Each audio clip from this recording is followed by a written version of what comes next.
physios, I welcome you all to our channel Physio Vidyapit. We will be studying about the motor control. Okay, so this is the second lecture in which we will study about the various factors or the constraints of movement. Okay, so my name is Vijay Kumar and let's get started. Okay, so first of all we will be understanding the nature of movement. Okay, now we will understand the nature of movement. Movement emerges from the interaction of three factors. Okay, any movement which is occurring at our body is due to the interaction of three factors. The three factors are individual, task and environment. Okay, so these are the constraints of movement. That is, the interaction of these three things produce the movement. Then movement is both task specific and constrained by the environment. Then the individual generate movement to meet the demand of the task being performed within a specific environment. Okay, any individual produce a particular movement in an environment. Why? To accomplish a task which he or she is performing. The individual's capacity to meet the particular task in the environment determine the person's functional capacity. It means that my ability to do a particular task in an environment determine my functional capability. Okay, or the functional capability of movement, that how functional capable I am to produce a particular movement, and this thing is determined by the ability of the subject to accomplish a particular task in a particular environment. Okay, so movement emerges from the interaction of three factors, okay, which are individual, task and environment. Okay, so I have made a flowchart. You can see this is movement, and this movement is affected by three things. First is individual, then task and then environment. Okay, now we will be studying about all these things. Okay, first of all we will be studying about individual factor or the individual constraints on movement, then task factor or task constraints, and third is the environment factor or the environment constraint. In the individual there are three things, that is action, perception and cognition, while in task it is stability, mobility and manipulation, while in environment there are two things, which is regulatory or non-regulatory environment. Okay, so this thing we will be now studying individually. First of all we will focus on the individual factors or the individual constraints on the movement.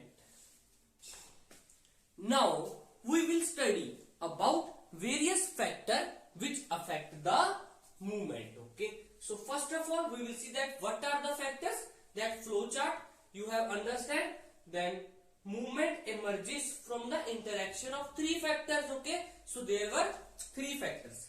First was individual factor, second was task factors, and third was the environmental factors. So first of all we will focus on the individual factors. Okay, within the individual the movement emerges through the cooperative effect of various brain systems. Okay, that I have already explained you, that each and every movement which occur on our body parts is occurring due to the coordinated effort of various systems. Then movement arises from the interaction of multiple systems, and under the individual factors there are three factors. Okay, so first is perception, second is action and third is cognition. Okay, so now we will focus on these three words and these three factors. They are very simple. First is movement and action. See, whenever we want to study about motor control, we will study about action. What is action? If we want to study about the motor control of an individual, we will see that how that particular individual do the various action. Action means how he walk, how he runs and how he do the various functional activities, and with respect of these things we will determine the motor control of the individual. That is, I have written, movement is often described within the context of accomplishing a particular action. We will see that how that individual accomplished a particular action. Okay, motor control is usually studied in relation to specific action. For example, motor control physiologist might ask how the people walk, run, talk, smile, reach, or stand still. So by watching these things, we will determine that what is the level of motor control. See, researchers typically study the movement control within the context of specific activity, which will provide insight to the principle for the ways how all the movement is controlled. Okay, so these activities provide an insight to us, which will help us to determine the ways of motor control. Okay, then understanding the control of action implies understanding the motor output. Whenever we are watching an action, for example, an individual is walking, that is an action, and that action is after the sensory input of body. That is, I have written understanding the motor output. That action is motor output, and this motor output is from the nervous system to body's effector system. Our nervous system gives signal to the body muscles and joint, that is the effector system, and that joint and muscle produce the movement. Okay, so then the body is characterized by high number of muscle and joint, which must be controlled and well coordinated to produce a functional movement. Okay, then this problem, now there is an important term, this problem of controlling all the body muscles and joint into a well coordinated manner is called the degree of freedom problem. Okay, so this can be asked you in the Viva exam. This problem of coordinating many muscles and joint is called degree of freedom problem. Okay, so degree of freedom problem means that our ability to move with regard to this coordinated action of muscle and joints. Okay, then movement and perception, you can also understand it simply that whenever we want to do movement, we need to take perception. Okay, we need to percept the environment. For example, there is a ball running toward me. Okay, there is a ball coming toward me, and it is going to hit me. If I will not percept it, I will be standing still. But my perception is important to make my body do an action. I will get side so that I can save my body. So this kind of perception is very important. Perception is essential to action, just as action is essential to perception. Perception is the integration of sensory impression into psychological meaningful impression. Okay, so we will interpret the environment and interpret it as psychological meaningful information, which is used to produce a particular action. Sensory perception system provide information about the body and the feature within the environment, which are critical to movement regulation. Also, this perception gives us information regarding our position in the environment. Okay, so that is, I have written, I can repeat it, sensory perception system provide us information about the state of body. See, we can also get information about the state of body and features within the environment which are critical to the regulation of movement. See, this feature of environment. Okay, if ball was coming slowly, I will get side slowly. If the ball is coming fast, I will get fast. So this environment feature is critical to movement. Feature of environment which is critical to the regulation of movement. Thus, understanding the movement requires study system controlling perception and role of perception determine our action. So this was about the perception. Our last part is movement is and cognition. See, apart from this, whenever you can understand that whenever you are doing an action, you are percepting the things from the environment. Can these two things can happen in lack of cognition? You will say definitely no, because these two things itself require the intact cognition of an individual. Movement and cognition. In addition, since movement is not usually performed in the absence of intent or the cognitive process, so it is essential for the motor control. Motor control include perception and action system that are organized to achieve the specific goal or intent. These two factors, that is action and perception, are further regulated by our cognition, okay, by our cognition to achieve a particular goal, okay. So then it includes the study of cognitive process and their role in the perception and action. So here we will study that what is our cognitive process and how it have an impact on the perception and action, which will help to do a particular task or a functional activity. So within the individual, body system interact in the production of functional movement, while each of the component of motor control, perception, action and cognition can be studied in isolation. So at last we can simply say that during the production of movement in an individual, action, perception and cognition play a very important role, and these three things can also be studied in isolation, okay. So this was about the individual factor.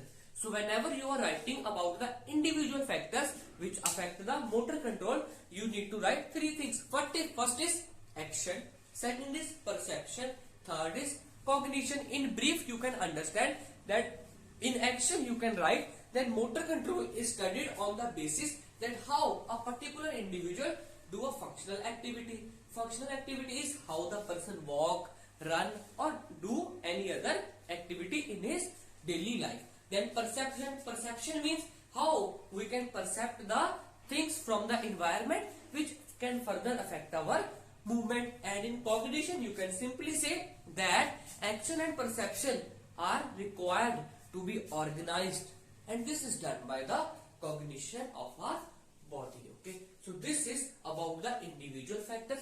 Now we will study about two remaining factors, which are environmental and task factors.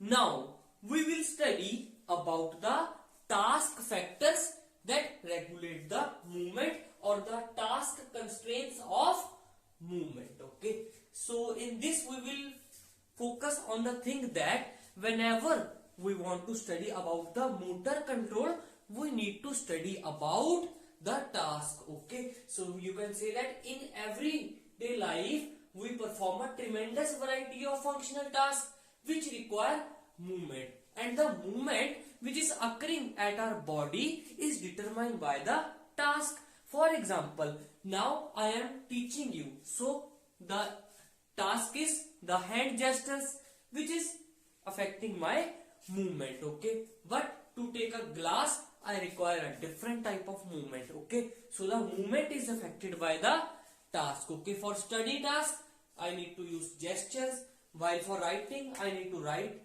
by using my hand, okay. So you can say that the task further affect the type of movement which is needed. Thus understanding the control of movement require the awareness that how the task regulate or constrain the movement. Then recovery of the function following central nervous system damage.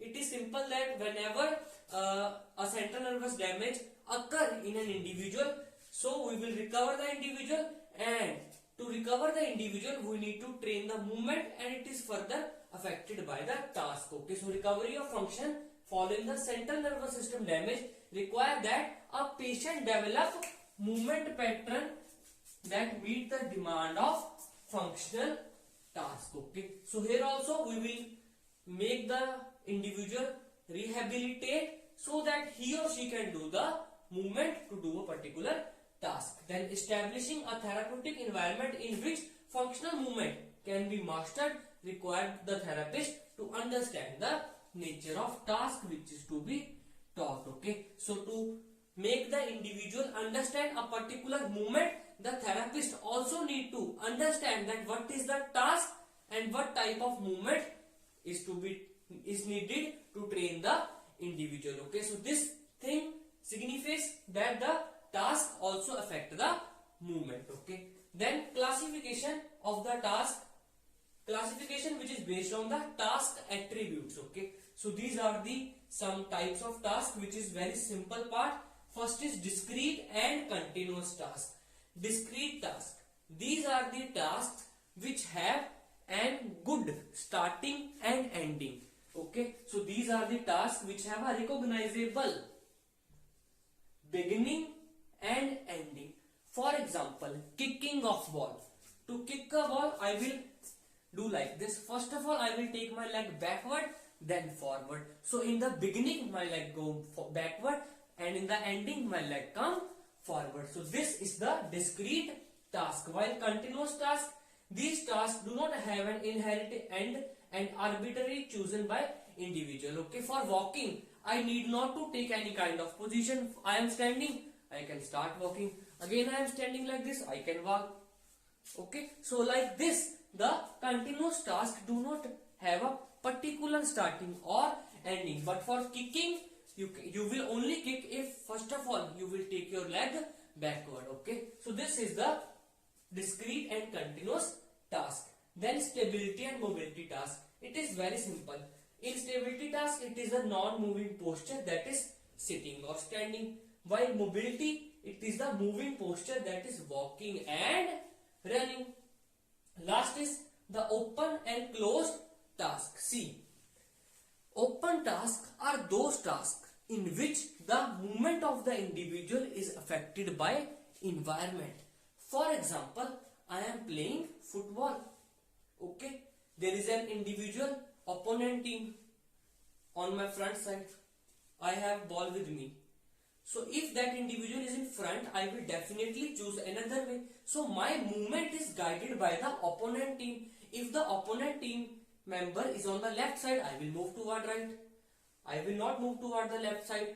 So he or she can snatch the ball from me. So here the movement is guided by the environment. Okay, so in the open movement tasks are performed in constantly changing environment. See, environment is changing, and which make the ability to plan a movement difficult. Playing soccer or tennis require open motor skills. While closed movement tasks are characterized by fixed and habitual pattern of movement with minimal variabilities, which are performed in a relatively fixed environment. For example, you and me are standing together. We are trying to do 100-meter race. So on your mark, get set, go. We will run. We will run in a fixed lane. Okay. So my running is not affected by you, and your running is not affected by me. This is the closed task where the environment is relatively constant. It do not affect our movement. Okay, so you will run in your lane, I will run in my lane. Okay, so this is the closed task. So this is about the task constraint. I will be adding two more things, which is manipulation continuum and attention continuum with this, and then we will move toward the environment constraints of the movement. So now under the task effects, we will study about the manipulation continuum and attention continuum, out of which the studies among the attention continuum are being done now also. And it states that for doing static task, for example, I am sitting, okay, it requires less attention, while for doing the mobility task such as walking, running, it requires more attention. Okay, so it is this only, that is the attention also depend upon task. For the task, there can be tasks in which we require some less attention, while if there are some obstacles in front of us and we are running, it requires much attention. Okay, so now we will purely focus on the manipulation continuum. Okay, so Gentile has proposed the approach to categorize the functional movement. Okay, so Gentile classified the functional movement on the basis of environmental context, that is written on this side, and the task, that is the action function, which is written on this side. See, the action function can be body stability or body transport. Okay, so body stability means the body is not moving. Okay, body is at same place, simple. ठीक है, सो in body stability हम क्या कह सकते हैं कि जो हमारी बॉडी है वो एक ही जगह पर होगी, लेकिन बॉडी ट्रांसपोर्ट में क्या होगा, body is moving from one place to another. Okay, body is moving from one place to another. And under body stability, we can either do object manipulation or no object manipulation. See, this is no object manipulation and manipulation, which means whenever our body is in stability, we can either stand like this. For example, I am standing, that is body stability, and I am doing no manipulation. And if I am brushing my teeth, it is object manipulation. Okay, so I will explain you with examples. First of all, you understand the variables. Okay, then in environment you need to study about two things. First is stationary regulatory conditions, which means that the environment is stationary, while no intertrial variability, or simply the intertrial variability means that either the environmental factor are changing or not. Okay, environmental factor are changing or not, and environment can be stationary or moving. Stationary means the environment is stationary, and moving means the environment is moving. Okay, and variability depend upon the factor affecting the environment. So first of all, I will make you understand the body stability part. See, body stability, when environment is stationary and we are doing and there is no intertrial variability, which means the environmental factors is not changing. Okay, so first, when body stability, no object manipulation and manipulation. So first is standing alone in a room. This is a room. Yes, I am standing alone in a room. So what are the conditions now?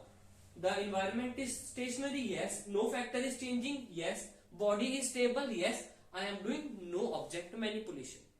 But you can assume that I am standing in front of a sink and I am brushing my teeth, which is same as standing in the room, but there is object manipulation. That is the second example.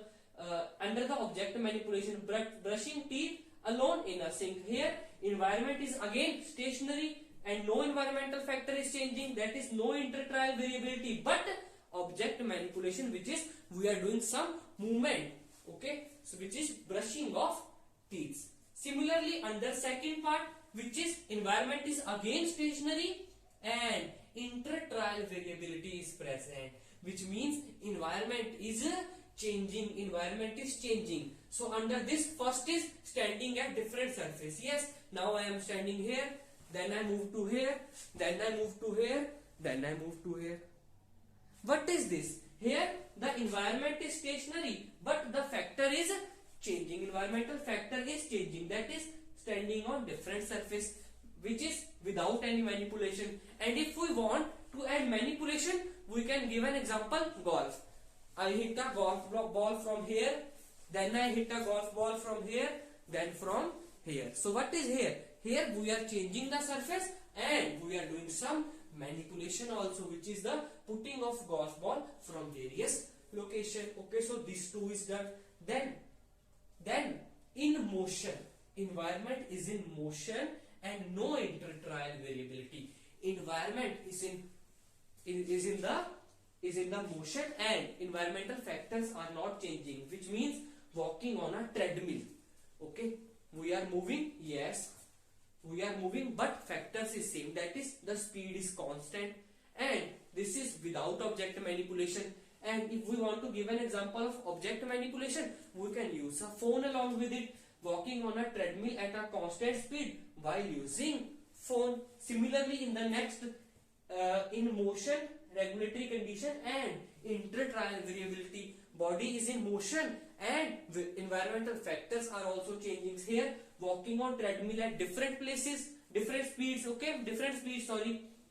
And under the object manipulation, I will be walking on the treadmill at different speeds along with using book for reading. Okay, walking on a treadmill at different speed while reading a book. Okay, so this is about the body stability. In all these conditions, body is at a place. Okay, in this also you can say that either though we are on the treadmill, but we are at the same place, we are walking on the same place like this. Okay, so this is under the body stability. Okay, I can make you understand once again.